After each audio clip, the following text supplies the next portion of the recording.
maybe only a few riffs here and there, and some of them were a bit more advanced. And so the Ravenous Earth, what the song that became the Ravenous Earth was, the bones of it were written there, but then there was, and that was already, that material was already sounding a bit different from what Heathenspawn had sounded like previously. And then when I started to do some, rehearsals with the band, I think the style difference became apparent in terms of the way that I deliver vocals, and everybody was everybody was on board with that. Everybody was happy with that change. So it is musically it's a bit heavier.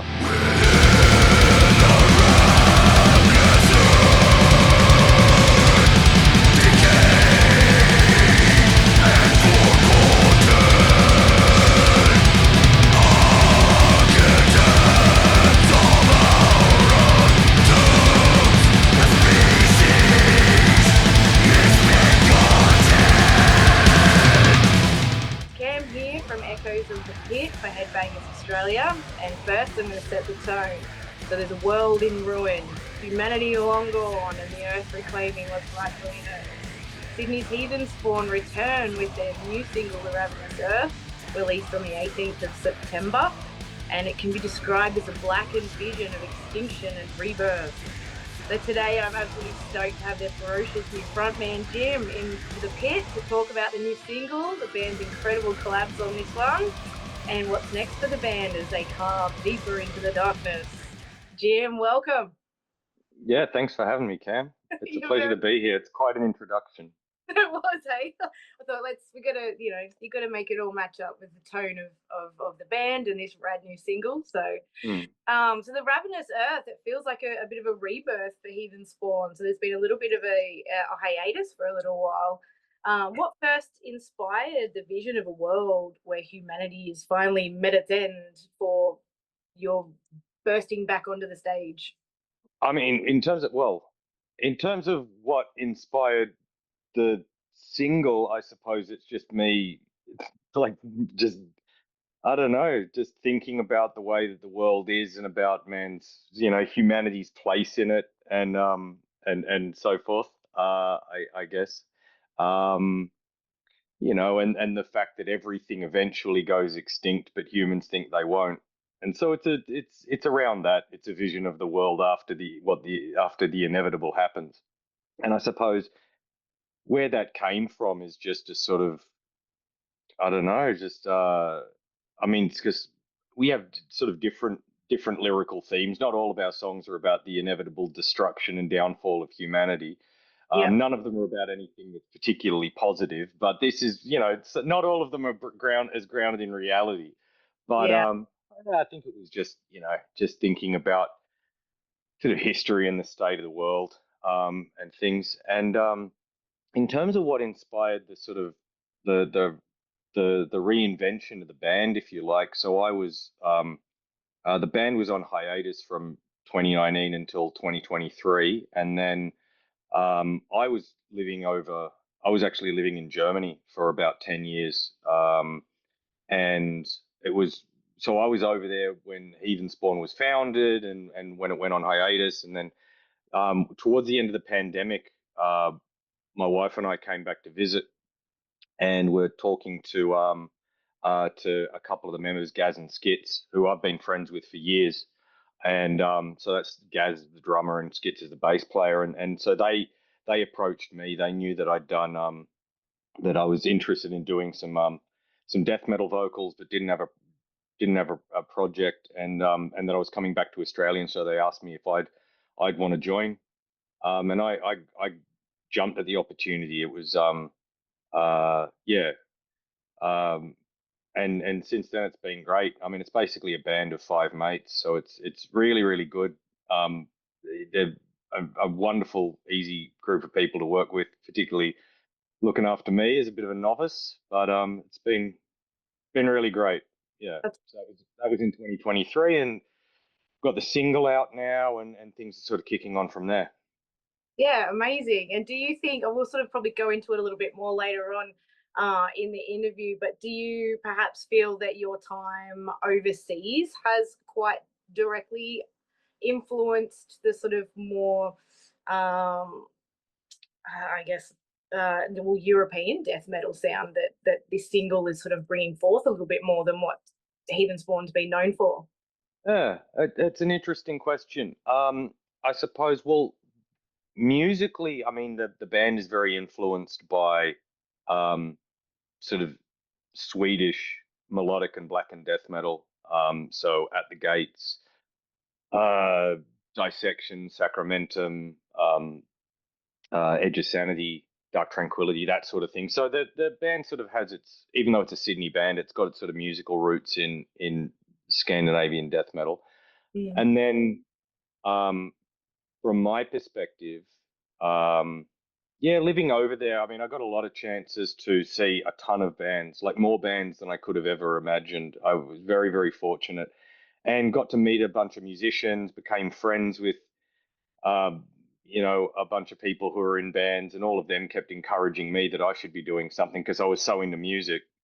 And I'm glad I took them up on the suggestion. But yeah, for sure. I mean, the scene over there is crazy. Mm. I mean, we were sort of in sort of the middle of Germany with very good access to the rest of Europe, and we saw gigs all over Germany, Netherlands. Went over to Damnation Festival in Manchester. Went up and saw bands in Stockholm. Yeah, it was fantastic. But coming back here as well, like more and more international bands are starting to come to Sydney again, which is cool. But then also Sydney's really got a thriving, growing metal scene, I think, as well. And then Melbourne and Brisbane also have excellent scenes. Perth too. Yeah. Yeah, yeah, absolutely. And then, yeah, I've been fortunate enough to get to know some metal musicians from Adelaide too that are really pushing and supporting that scene. So all over Australia is it's a really thriving scene. Mm. Amazing. And yeah, as I mentioned before, with the sort of definite sort of there feels to be a much darker or sort of heavier edge to this track compared to some of the other tracks in the previous work of the band. Um, Coming from, with your time overseas, was it a conscious shift or more of an evolution of the band as a whole after coming back from hiatus, and then sort of influences from you being overseas and things like that? It's well, there's probably a couple of things. First of all, like I think it was so while the band was on hiatus, Steve, one of the guitarists, he kept writing, and so when I joined the band, there was a sort of a back catalogue of demos that were of songs that were sort of between, let's say, 30% to 80% finished. Some of them were, maybe only a few riffs here and there, and some of them were a bit more advanced. And so the Ravenous Earth, what the song that became the Ravenous Earth was, the bones of it were written there, but then there was and that was already that material was already sounding a bit different from what Heathenspawn had sounded like previously. And then when I started to do some rehearsals with the band, I think the style difference became apparent in terms of the way that I deliver vocals, and everybody was on board with that. Everybody was happy with that change. So it is musically it's a bit heavier. Um, and I think vocal wise, my style is probably a little bit more aggressive. And that probably also just comes from vocalists, the style that I like. I mean, I like lots of different styles, but I am probably maybe a bit more into yeah, every like death grind bands and crust punk as well. So sort of like a slightly more angry delivery comes from that as well, and that's a big scene as well. Like some of those scenes are like the crust scene in Europe is really really big, whereas probably not as huge here, and that sort of angry delivery. So bands like Misery Index would be a good example, or Anal Nathrak, although I'm not quite as out there vocally as Dave from Anal, but having a bit of that fire and fury in the delivery is sort of something that I've always admired in vocalists that I really love, or Tompa from At the Gates as well, like really bringing that passion to it. So yeah, the band have incorporated sort of my style well into the new music, I think. Yeah, absolutely. And that was one thing that sort of really stood out to me, aside from like, yeah, a pretty def shift, sort of more towards that, like a true blackened death, or that sort of black sound, that you're quite emotive and passionate, like ferocious vocal, is quite a standout, and something that is a little bit different and incredibly passionate in the delivery, which I really dug it, actually. It gave it Oh, cheers. another sort of layer, or not, I wouldn't say definition to it, but it was just another layer on top, that brought that sort of that dark and aggression forward, which given the subject material of this single, was schmick. It was great. And on this one, the band worked again with Matt Clark. Yeah. That was primarily throughout the recording process. Is that true? And then the legendary Dan Swanner of Unisound mix and mastering the single. Yeah, absolutely. There's a cracking team going. Yeah. How did that come about, for starters, with both sort of collaborations, and how do you feel that those collaborations helped shape the sound and that intensity of the final result? It's interesting because I think that I'm actually not 100% sure if Matt has done all of the recordings of Heathenspawn material in the past. Yeah. I think the band's recorded with him before. And we knew Matt, and we knew that that he was, working with him is easy. He's a lovely guy to work with. It's my first time recording any material, so he was super encouraging, and that was a good process. And then, but everything that the band had mastered, or mixed and mastered, was by Swano, and I think that the band really wanted to stick with him because he knows the band, he knows the sound, and we know what we're going to get from that as well. And I mean, even though stylistically we're different, I think he did a sensational job. He just posted on Instagram something about, he was posting like the list of albums that he'd been involved in the production of in the last, I don't know, couple of years or something. And it was part one, and I stopped scrolling after about 5 panels of it looked like 100, 150 bands or something like that. It was nuts. Yeah, So absolutely. he's a busy guy. Yeah, absolutely busy guy, and an incredible master of his craft and what he does and what he offers up, which is amazing. Yeah. And continuing on with the amazing collabs, you had Kevin Smits in for guest vocals on this track as well, which again adds to that incredible ferociousness of the vocals, in particular of the entire track. Is that a collaboration that come about due to your time overseas and things like that, or existing sort of working or friendship relationship that you guys have had? So the band, so I've never met Kevin. Okay. Kevin's from Belgium, I believe. But the band met Kevin because Kevin filled in on vocals for Heathenspawn when they played Metal Days. Yeah, sick. Yeah. So they knew Kevin. They knew Kevin through that, and so it was sort of an opportunity to bring in a sort of a former Heathenspawn vocalist, and let him make a contribution to this album, or this single rather. So Kevin recorded it recorded his parts over in Belgium, and then it was all sort of put together at our end. Yeah, amazing. It's cool how things can come together, and often do nowadays, from from opposite ends of the world. It really is incredible. Can we expect any more guest appearances or collaborations looking forward to the album? Well, so at the moment, the plan. I will get to the collaborate. I will answer your collaborations question. At the moment, the plan is actually now to get into the studio early next year, and it's looking like we're going to record an EP. Awesome.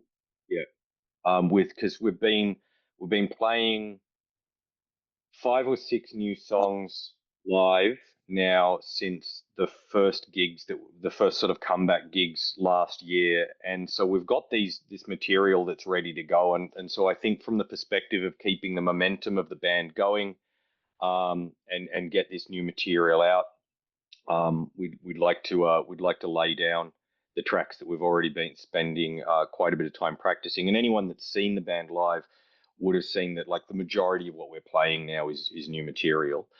With regards to collaborations, I can say yes. There'll be international collaborations, but I'm not going to let the cats out of the bag Of course, in terms of that's who. exciting. But yeah, and those are collaborations that um, they're mainly people that I've met while I was overseas, so people from other bands that I really like, that I've sort of struck up friendships with, fortunately enough. Yeah, so there will definitely be some collaborations there, but I'm not going to reveal anything. No, that's okay. No, you didn't hear it here first. We'll wait for Mm. the for it to all come out. That's exciting though. Is it lending itself, without saying again too much, more towards vocally or across the board, or musicians more so, or At the moment it's vocals and some sort of yeah, at the moment it'll be vocal contributions. For some reason I seem to mainly know vocalists, although some of them are multi-instrumentalists. Like a couple of people that I met are have sort of solo projects where they play everything on the album, which, as somebody who doesn't play any musical instruments at all, I just turn up and scream. I'm very impressed by anybody that plays any instrument, let alone somebody who plays multiple. Um, but at the moment, it's going to be vocals, but we'll see what happens between now and when we get in the studio. awesome, very exciting. And very quickly, because it's something that just interests me personally. You mentioned you're a bit of a novice when it comes to um, being vocal in the band. Mm. Is this your first foray into being a front man in a metal band? Yeah, Yeah, that's yeah, 100%. Yeah, I mean, so I actually learned, like I got some, I guess training is the word, training in screaming and growling and making unpleasant noises back in 2014 while I was in Germany. But it was actually through Matt McGackie from Cryptopsy. okay. He was offering online lessons, and I was like sitting home, and I went, yeah, why not? And so we set that up over Skype while Skype was a thing. And so he sort of set me on the path with that. And I've stayed in touch with Matt ever since. And but then just couldn't, yeah, sort of. I knew people who were in existing projects, but I sort of didn't take the plunge with getting anything going over there. Yeah, And so I sort of had this under my belt for a while as a sort of a skill and an interest that sort of wasn't being exercised. yeah. So yeah, so this is the first opportunity. That's amazing. And how are you finding it, going from, way back when your Skype training through to Mm. recording, and then obviously performing live? They're all very different beasts. How are you feeling about it? Well, yeah, great so far. I mean, I'm still very, uh, pretty underdone in terms of live performances. I think I've only played 4 shows, but so far they've been good. I feel like I'm learning a lot quickly. The whole band's been nothing but supportive. Anything that I don't know, they help me out with. As the vocalist, I've sort of got the least responsibilities when I turn up to gigs as well. It's just me and a microphone, and then I watch all these people hauling stuff around in cars and vans. Yeah, so I mean, it's been an overall a very positive experience, and I've benefited from a lot of supportive people as well. Um, but I guess it shouldn't shock anybody, but actually practicing things makes you better at them. So when I first started rehearsing with the band, I was pretty yeah, I was pretty green. But onwards and upwards, I guess, from here. 100%. The only way to do it is to do it. You take that, Hmm. just give it a good Yeah, old crack. No, yeah, that, and then and now knowing more so about your journey as a vocalist into this single is, that's an incredible journey in quite a short amount of time. Given when you were saying you're overseas and there was no active project, even though it was a skill that you were working on, it's a big leap to go from there into recording and performing. And it's incredible. It's really good. yeah, yeah. I mean, I remember I had a particular conversation with a friend who's one of these multi instrumentalists, um, and he and his wife, we were sitting in a living room, and he and his wife were very insistent that because they said, look, you're so into music and you're so creatively inclined, and you've got these sort of fledgling skills, you should do something with this. You Yeah, really, really should. And I think that what was really holding me back was just a bit of fear that, a bit of preliminary stage fright, almost like essentially a fear of failure. But I took the plunge, and yeah, so I have to thank Patrick and Cara, my friends in Germany, for forever. Patrick's in a number of projects, but Patrick plays cello for Panopticon, and wow. he has his own German black metal project called Demifarben. So definitely check them out. But Patrick's a wonderful, wonderful man, and his wife, and so they had to blame essentially for pushing me into this. Thank you to Patrick and his family then, because Mm. it's a great thing. Um, Now the artwork, just shifting focus a little bit, the artwork for this single is incredible and was done by yet another legend, Alex CF, I believe is the name. Yeah. With the sort of the skeletal king being overtaken by nature, it does perfectly capture the theme, and also, side note, makes for some killer merch that I've spotted. It really come up fantastic. What it is about it that resonated about his work with the band? Was it a case of approaching him, working together, or you know, did he just sort of design the artwork and create the artwork out of his own sort of interpretation of the music? Well, it was a really, really easy process in the end. So um so I follow a lot of I have a little bit of a background in visual arts, nothing very serious, mainly like drawing stupid cartoons. But Mhm. I follow a lot of artists on Instagram, and so I'd sort of been keeping my finger on the pulse of a lot of different artists whose styles I liked. And then I first got into Alex's work through his work as frontman for Fall of Ephrafa, Mhm. the crust punk band, and then his subsequent work. But he does a lot of really, really cool art these days as well. And so I thought I pitched it to the band and said, what if I reach out to this guy? I think he might be able to do a really interesting job, particularly because like it would be it would be painted, it would look really quite different from the sort of things that we'd had on our merch previously, or anything that any of the artwork the band had before. And so I contacted Alex about it. Alex was keen. He was open to commissions, and so I had the concept of this sort of something, I hope I don't get this wrong, but I think the original concept of the skeletal king on the throne being overgrown by nature, I think that was sort of originally my idea as a bare bones concept. Yeah. But so I had correspondence with Alex over email about it, and then he came up with a very simple concept line drawing, Mhm.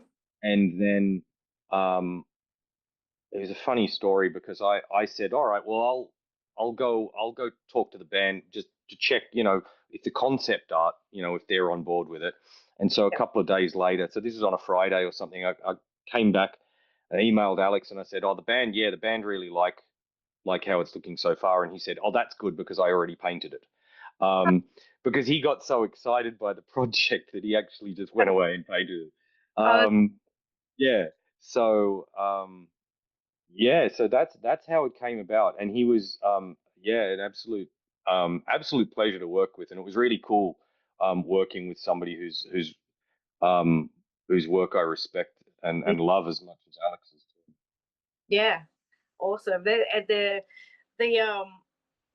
aside from obviously the material that the single is around, this sense of community and collaboration around this single is phenomenal and something, you know, to be really respected. I think it's really rad.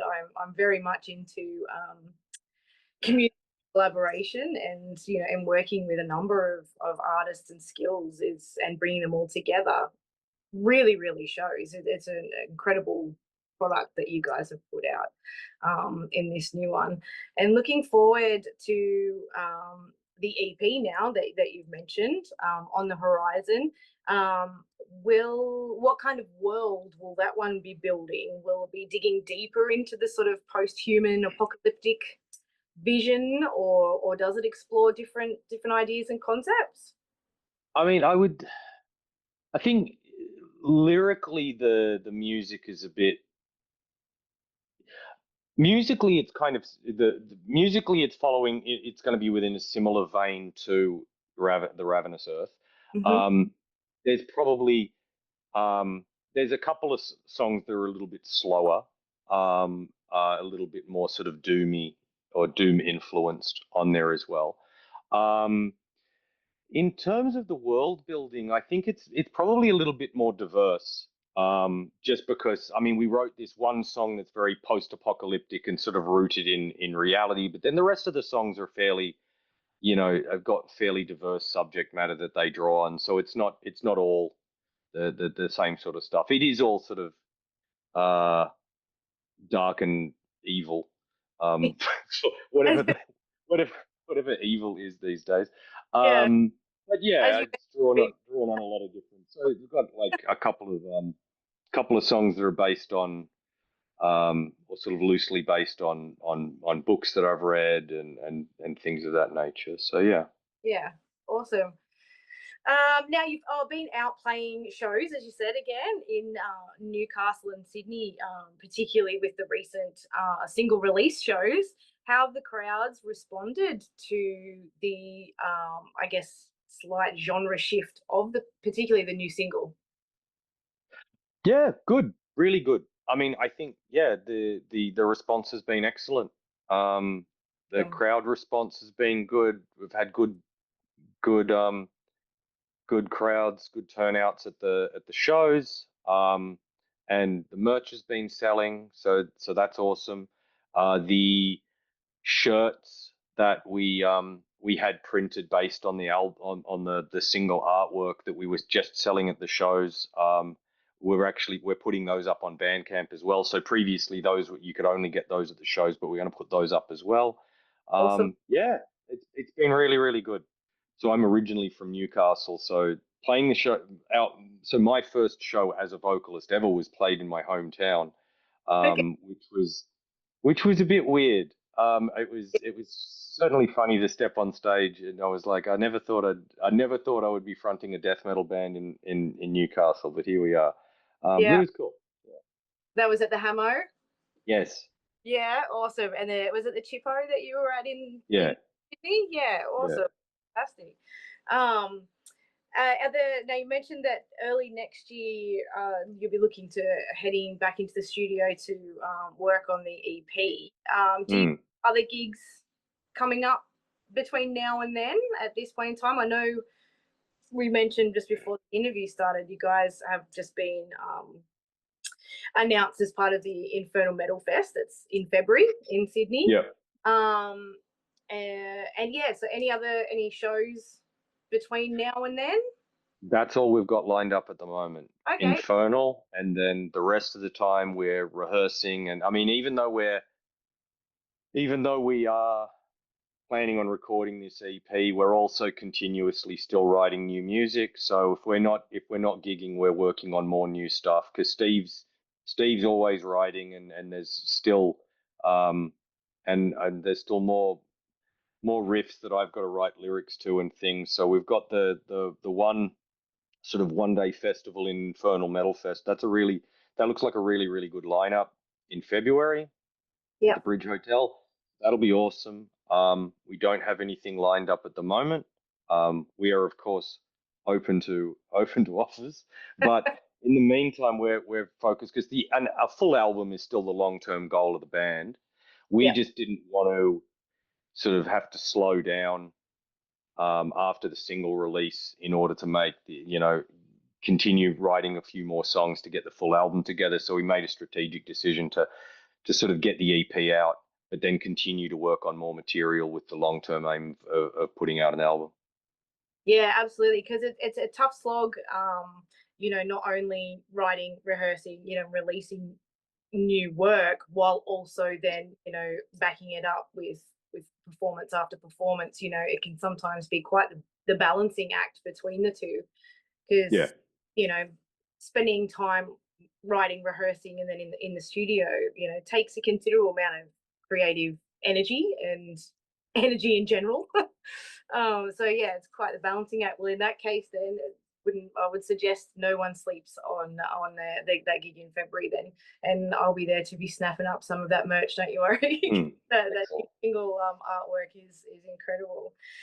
If the world really did end tomorrow and the earth was reclaimed by nature itself, what would you Ravenous Earth leaves behind for whoever or whatever may find it? Well, I suppose that they would. Well, I hope it would all sort of ideally it would all sort of make sense, because I think with the visuals, particularly if they watch the video, because I think with the video we put in a lot of photos, historical photos of humans at their worst, essentially, like lots of photographs of human what would you call it, expressions of arrogance and contempt for the natural world is what I would call it. So there's a famous picture from the 19th century of a man standing on a mountain of bison skulls from the from North America, where they went to great lengths to try and completely eradicate that species deliberately. And so we've put in images around that, deforestation and extinction events, and then we also put in photos of sort of nature reclaiming things like Chernobyl, old temples and ruins and things as well. And so I think that if some entity would have picked this up after we're actually extinct, hopefully it would make sense, because it would be that this is what humanity did, this is where they were headed, and this is where they ended up. And in that sense, I suppose that Heathenspawn would seem like prophets. Yeah, that's true. Oh, that's awesome. Well, thank you so much, Jim, for hanging out with us for a chat. And obviously, you can find the Ravenous Earth out on Bandcamp and all the streaming services. Be sure to follow Heathenspawn across all of the socials as well. Get yourself along to the show, particularly in February, and scoop up some of that incredible merch as soon as possible. Thank you so much, Jim. Thanks, Cam. It's been a pleasure. It has. Really appreciate it. Thank you very much. Thanks for your kind words. Thank you.